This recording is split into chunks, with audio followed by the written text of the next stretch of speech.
প্রিয় দর্শক, স্বাগত আজ দুপুরে। আপনাদের সঙ্গে আছি আমি নুহাত সাওম। সবাইকে শুভেচ্ছা জানিয়ে শুরু করছি আজ দুপুরের আজকের আয়োজন। আজ থাকছে সংস্কৃতি, এনটিভি অনুষ্ঠান সূচি ও দুপুরের অতিথি। প্রথমেই থাকছে সংস্কৃতি। সুন্দরের তীর্থপথে শতবর্ষ পরেও তাহারে আমরা পরম পাথেয় মানি, এই স্লোগান নিয়ে বাংলাদেশ শিল্পকলা একাডেমিতে অনুষ্ঠিত হচ্ছে সৈয়দ বদরুদ্দীন হোসাইন স্মৃতি নাট্যোৎসব ও স্মারক সম্মাননা 2024। এই আয়োজনের শেষ দিন আজ সন্ধ্যা 7টায় শিল্পকলা একাডেমির জাতীয় নাট্যশালায় মঞ্চায়িত হবে উনপুরুষ প্রযোজিত নাটক নবরস। ধানমন্ডির শফিউদ্দিন শিল্পালয়ে অনুষ্ঠিত হচ্ছে মাহফুজা বিউটির একক চিত্রকলা প্রদর্শনী উইমেন্স জার্নি থ্রু। প্রদর্শনী চলবে 24 মে পর্যন্ত। এবার এনটিভি অনুষ্ঠান সূচি। এবার জানিয়ে দিচ্ছি এনটিভির আজ রাতের বিশেষ বিশেষ অনুষ্ঠানগুলির সময়সূচি। সন্ধ্যা 6টা 45 থাকছে অনুষ্ঠান টিফিনের ফাঁকে।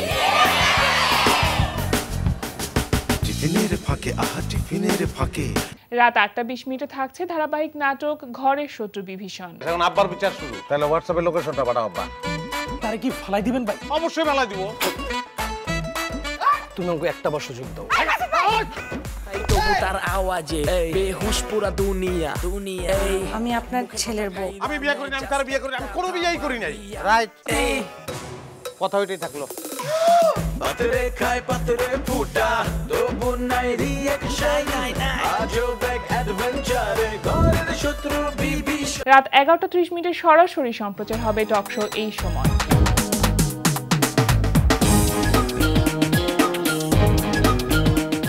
এই ছিল এনটিভির আজ রাতের বিশেষ বিশেষ অনুষ্ঠানগুলির সময়সূচি।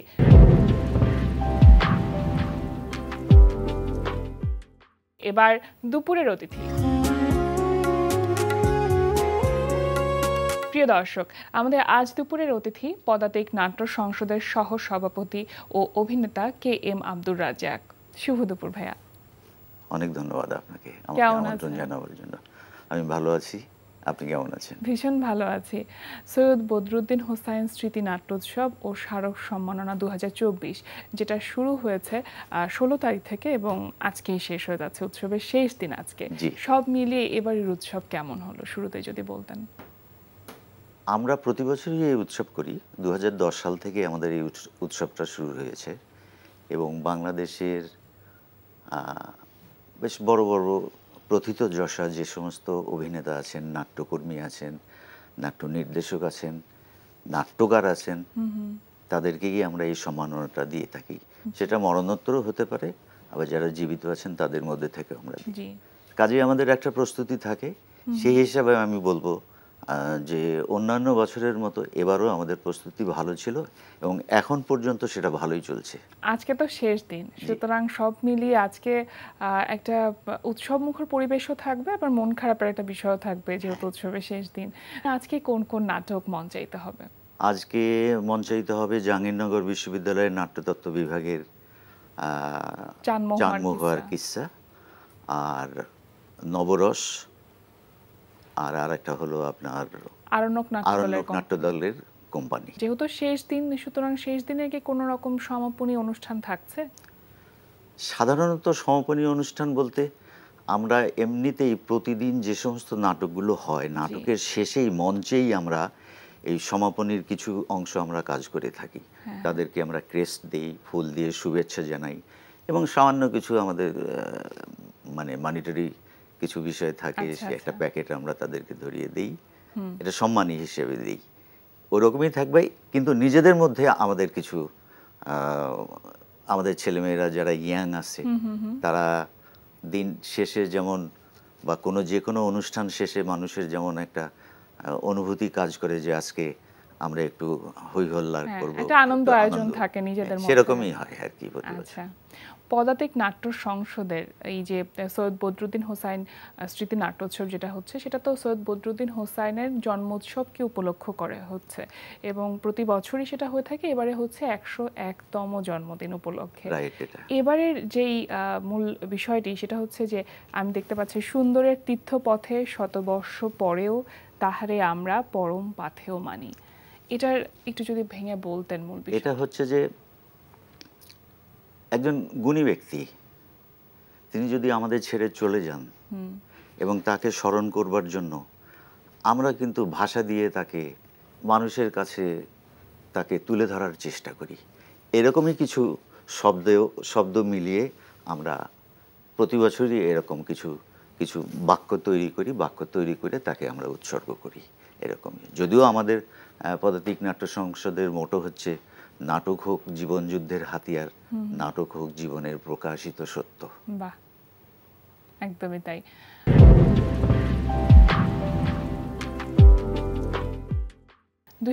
সাল থেকে আপনি বলছিলেন যে এই নাট্যোৎসব শুরু হয়েছে। 2010 সালে যখন আপনারা শুরু করেছিলেন তখনকার আয়োজনটা কেমন ছিল? 2010 সালে যে কোনো জিনিস নতুন অবস্থায় কিন্তু অনেক ভুল ত্রুটি থাকে, তারপরেও আমরা যখন কোনো কিছু শুরু করব সেটা ব্যক্তিগত জীবনেই হোক, পেশাগত জীবনেই হোক বা সামাজিক জীবনেই হোক, আর এটা তো কালচারাল লাইফের ব্যাপার, এই বিষয়গুলো আমাদের মধ্যে কিন্তু তখন একটা অন্যরকম, তখন বয়সও কম থাকে আর আমরা কিন্তু খুব আগ্রহ নিয়ে এই কাজগুলো করি, উদ্দীপনা থাকে একটা রাইট। অন্যরকমের। তখন আমাদের মধ্যে সাংঘাতিক একটা উদ্দীপনা ছিল যে হ্যাঁ আমাদের গ্রুপ থেকে একটা উৎসবের আয়োজন করা হচ্ছে, এবং পরবর্তীতে সিদ্ধান্ত হয় যে না, এই উৎসবটা শুধুমাত্র কেবল ওই বছরের জন্যই নয়, আমরা যেন এটা সামনের দিনগুলোতে প্রতি বছর যেন এটা আমরা চালিয়ে যেতে পারি, এবং সেটাই এখনো পর্যন্ত আমার মনে হয় অব্যাহত আছে। নিশ্চয়ই অনেক সংযোজন বা বিয়োজন হয়েছে উৎসবের ক্ষেত্রে। তা তো হয়ই, হয়। কারণটা হচ্ছে যে ধরেন আমাদের দেশের যে নাট্যচর্চা, যে নাট্য আন্দোলন, এখন অনেক দল এসছে, কিন্তু সবগুলো দলকে তো আর আমরা আমন্ত্রণ জানাতে পারি না।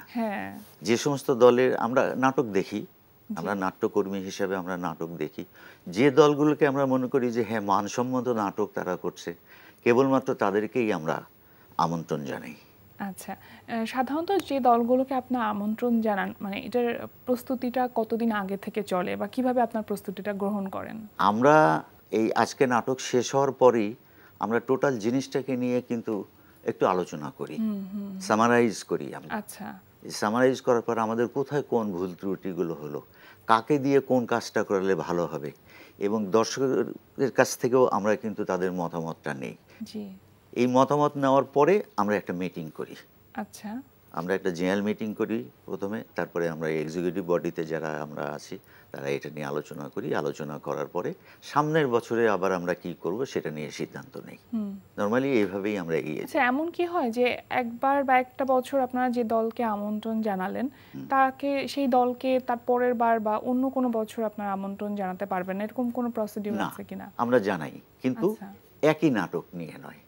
ওই দলের যদি নতুন কোনো নাটক নিয়ে আসে, সেই নাটকটা যদি ওই আগেই বললাম যদি মানসম্মত হয়, দর্শকের কাছে যদি গ্রহণযোগ্যতা থাকে, আমরা যদি মনে করি যে হ্যাঁ না, নাটক তো জানেনি, আমরা মানুষকে বিনোদন দেওয়ার চেষ্টা করি, পাশাপাশি এখন নাটকের মধ্যে কিন্তু যে মেসেজগুলো থাকে সেই মেসেজটাও যেন সমাজ পরিবর্তনের কথা তো আমরা, আমাদের দেশের অনেক শিক্ষাবিদ আছেন, অনেক বড় বড় লোকজন আছে, বুদ্ধিজীবী আছেন, রাজনীতিবিদরা আছে, তারা তো বলেনি, কিন্তু আমরা আমাদের নাট্যচর্চার মাধ্যম দিয়ে সেটা কিন্তু তুলে ধরার চেষ্টা করি, একদম তুলে ধরার চেষ্টা করি, এবং সেটা এখন পর্যন্ত সেটা অব্যাহত আছে।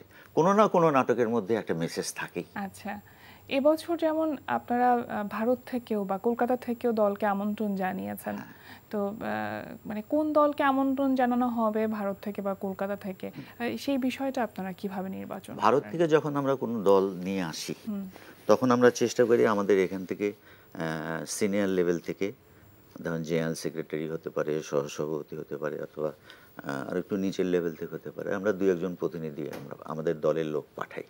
পাঠানোর পর ওখানে যে কলকাতায় যে ওরা যে হয়তো 2-4 দিন থেকে ওখানে নাটক দেখে লোকজনে, আর এর মধ্যে তো আমাদের অনেকের সাথেই পরিচয় হয়ে গেছে, তাই না, আসা যাওয়ার একটা ব্যাপার থাকে। তখন ওদের সাথে আলাপ আলোচনা করার পর ওদেরও কিন্তু একটা মানের ব্যাপার থাকে, তাই না? অবশ্যই। ওরা একটা দেশ ছেড়ে আর একটা দেশে আসবে, এমন কোনো নাটক নিয়ে আসবে না যে নাটকটা আনার পরে আমাদের দেশের দর্শক এটা কি নাটক নিয়ে আসছে, তাই না? কাজেই আমরা ওইভাবেই আমাদের গ্রুপের এবারে আপনারা আমন্ত্রণ জানিয়েছেন সন্তোষপুর অনুচিন্তনকে, অনুচিন্তন, হ্যাঁ। মানে কলকাতা বা ভারত কলকাতা, থেকে। হ্যাঁ।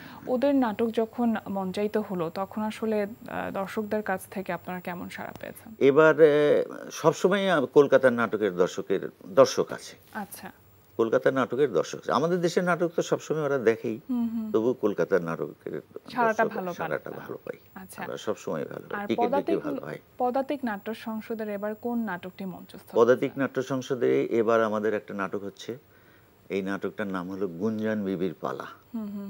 এই নাটকটা আপনার সাত ভাই চম্পা, যা আগে ছোটবেলায় হয়তো সিনেমা দেখেছেন কিনা জানি না, জি, সাত ভাই চম্পার এই তখনকার যে রূপকথা বা এই টাইপের ইয়ের ভিত্তি করে ওখান থেকে এটাকে নাট্যরূপ দিয়ে এর সাথে মিউজিক ইম্পোজ করে তারপরে আমরা এই নাটকটা, এবং নাটকটা অত্যন্ত, এই পর্যন্ত আমরা যতগুলো শো করেছি প্রত্যেকটা যায়, এই নাটক নিয়ে আমরা ত্রিপুরাতে গিয়েছি, ইন্ডিয়ার ত্রিপুরাতে গিয়েছি, আবার কলকাতাতে গিয়েছি, সেখানেও আমরা যথেষ্ট সুনাম করিয়ে নিয়ে আসছি। গুঞ্জান বিবির গুঞ্জান বিবির পালা, পালা, হ্যাঁ। এটা তো 18 তারিখে মঞ্চস্থ 18 হয়েছে তারিখে মঞ্চস্থ এই হয়ে উৎসব গেছে। উপলক্ষে। এটা কততম মঞ্চায়ন ছিল? এটা আমাদের ছিল 36তম মঞ্চায়ন। আচ্ছা, প্রথম মঞ্চায়ন কোথায় হচ্ছিল? ঢাকাতেই, আচ্ছা, শিল্পকলা একাডেমিতে। মানে মূল গল্পটা কি আসলে এটার? মূল গল্পটা হচ্ছে আপনার ওই যে এক রাজা, উনি 6টা বিয়ে করেছিলেন, আচ্ছা, কোনো সন্তান হয়নি। জি, তারপরে উনি যখন মানে রাতের অন্ধকারে তার দেশের লোকজন কেমন আছেন সেগুলো দেখার জন্য যান, উনি তো ছদ্মবেশ নিয়ে যান। পাশের লোকজন যারা যাতায়াত করে, পিডেস্ট্রিয়ান যারা থাকে, তারা যখন যাতায়াত করে তখন ওনাকে হঠাৎ করে চিনে ফেলার পর বলে যে আজকে ওনার সাথে দেখা হলো, আপনি তো জানেন যে আমাদের দেশে আটপুরে বলে একটা শব্দ আছে, যাদের কোনো সন্তান হয় না তাদেরকে। তো উনি খুব আঘাত পান, আঘাত পাওয়ার পর ওনার মধ্যে একটা ভাবনা তৈরি হয়। তারপরে যে কোনো কারণেই হোক দৈব একটা শক্তি বলে, তাকে বলা হয় যে তুমি আর একটা বিয়ে করলে সেখান থেকে তুমি একটা সন্তান পাবে। আচ্ছা, সেই সন্তানটা যখন আসে তখন 6 রানীর মধ্যে একটা কুটিল চক্রান্ত শুরু হয়, এরকম। আচ্ছা, আর এই নাটকে কি আপনি অভিনয় করেছেন? না, এই নাটকে আমি অভিনয় করিনি। আচ্ছা, পদাতিক নাট্য সংসদের এখন পর্যন্ত কতগুলো প্রযোজনার সাথে আপনি যুক্ত ছিলেন? আমি ওই যে বললাম, আমি ব্যক্তিগত জীবনে আমার ঢাকা ইউনিভার্সিটিতে পড়াশোনা করার, আমি অনার্স পাস করেই আমি ব্যাংকে জয়েন করি, যে কারণে। তবে উল্লেখযোগ্য বেশ কিছু নাটকে আমি অভিনয় করেছি, যেমন ম্যাক্সিম গোবর্কির মা, সুজন বাদিয়ার ঘাট, বিশ্ব বেহায়ার পরিকল্পনা, এই টাইপের বেশ কয়েকটা নাটকে আমি অভিনয় করেছি। কিন্তু এর বাইরে শুধু যে পদাতিকের সাথে আমি জড়িত তা কিন্তু না। আমি যখন ব্যাংকে চাকরি করতাম, আমি আরব বাংলাদেশ ব্যাংকে যখন জয়েন করি, চাকরি করতাম, তখন 91 সালে আপনার আমি বাংলাদেশ বেতার ঢাকাতে আমি অ্যানাউন্সমেন্ট করি। একটানা আমি 2003 সাল পর্যন্ত এটা করি। তারপরে আমাকে আমার ব্যাংকের থেকে যখন আমাকে বাবুবাজার ব্রাঞ্চে ট্রান্সফার করা হলো, তারপরে আর এটা করা হয়নি। আপনি যখন ঢাকা বিশ্ববিদ্যালয়ের শিক্ষার্থী ছিলেন তখন থেকেই তো আপনি পদাতিক নাট্য সংসদের সাথে আছেন, সেই 1981 সাল থেকে। ওই যে বললাম আপনাকে বোধহয় খানিকটা আগে আমি বলেছি যে সেটা হচ্ছে যে ঢাকা ইউনিভার্সিটিতে তখন যে পরিবেশটা ছিল, এখন ওই পরিবেশটা সত্যি কথা বলতে কি আমি মনে করি যে ওই পরিবেশটা নাই। তখন এটা 81 সালের দিকে খুব সম্ভবত আন্তঃহল নাট্য উৎসব হয়। আচ্ছা, ঢাকা ইউনিভার্সিটির যতগুলো হল আছে সবগুলো হল মিলিয়ে নাট্য উৎসব হয়। আমি মহসিন হলে থাকতাম, মহসিন হল থেকে আমি ওই নাট্য উৎসবে আমি নাটকে অভিনয় করি। তখন আমাদের প্রয়াত নাট্যকার অভিনেতা আব্দুল্লাহ আল মামুন, মনোজ সেনগুপ্ত, তারপরে মিতা চৌধুরী, তারপরে আল মামুন, ওনারা আমাদের অডিশন নিয়েছিলেন। আচ্ছা, আর এই নাটকটি সেই থেকে শুরু হলো আপনার অভিনয়ের সাথে সেই যাত্রা, মোটামুটি আজও অব্যাহত আছে। এখন আপনি মিডিয়া, বলা যেতে পারে টেলিভিশন মিডিয়াতে নাটক এবং চলচ্চিত্রে সমান তালে কাজ করছেন। হ্যাঁ, আমি অলরেডি আমার 3টা ছবি রিলিজ পেয়েছে। অনন্য মামুনের নাম শুনেছেন বোধহয়, পরিচালক অনন্য মামুন, ওনার কসাই ছবিতে আমি কাজ করেছি, তারপরে সাইকোতে কাজ করেছি, তারপরে আর একটা ছবি কাজ করেছি হলো বিফোর আই ডাই, এটা ইংল্যান্ডে রিলিজ পেয়েছে। আর রিসেন্টলি আমার একটা ছবি রিলিজ কাজ চলছে, শুটিং শেষ, ডাবিং শেষ, এডিটিংয়ের কাজ চলছে। ওই ছবিটার নাম হচ্ছে উড়াল। জি। এটা বেশিরভাগ থিয়েটারের ছেলেমেয়েরাই কাজ করেছে। ও ওখানে আমি একটা সেন্ট্রাল ক্যারেক্টার করেছি, ওখানে আমি মহাজনের ক্যারেক্টার করেছি। এটার পরিচালক জোবাইদুর রহমান। আচ্ছা ভাইয়া, একেবারে শেষের দিকে চলে এসেছি। যেই নাট্যোৎসব নিয়ে কথা বলছি, সৈয়দ বদরুদ্দীন হোসাইন স্মৃতি নাট্যোৎসব ও স্মারক সম্মাননা 2024, এবারে আপনারা দুজন ব্যক্তিকে সম্মাননা দিচ্ছেন, নাম জানতে চাই। আমরা 2010 সাল থেকে এটা শুরু করেছি এবং প্রতি বছরই দুজনকে দেয়া হয়। এবার দিয়েছি আমরা আমাদের একজন প্রবীণ অভিনেতা, খুবই মানে সবাই তাকে চেনে এদেশের শক্তিশালী নাট্য অভিনেতা। শক্তিশালী অভিনেতা। উনি হলেন জনাব আবুল হায়াত। জি। আর আরেকজন হচ্ছেন আরণ্যক নাট্য দলের অভিনেতা, নাট্যকার এবং নির্দেশক প্রয়াত মান্নান হীরা। মানে এটা মরণোত্তর? মরণোত্তর এটা। আচ্ছা, মানে কোন জায়গা থেকে বা কি ভেবে এই সম্মাননাটা দেয়া, বা কিভাবে আসলে এটা তো আপনারা খুব নির্বাচন স্বাভাবিক করেন? একটা বিষয়। মানে নাটকে অবদানের জন্য। রাইট, যার যা কন্ট্রিবিউশন আছে। আপনি যদি কোনো একটা বিশেষ বিষয় নিয়ে যদি কাজ করেন, সেখানে যদি আপনি একটা গবেষণা করছেন, গবেষণা করার পর সেখান থেকে যদি একটা পজিটিভ রেজাল্ট আসে, তখন সরকারি পর্যায়ে হোক অথবা বেসরকারি পর্যায়ে যে কোনোভাবেই হোক, আপনাকে কিন্তু সম্মাননা দেওয়া হয় বা আপনাকে আরো উৎসাহিত করা হয়।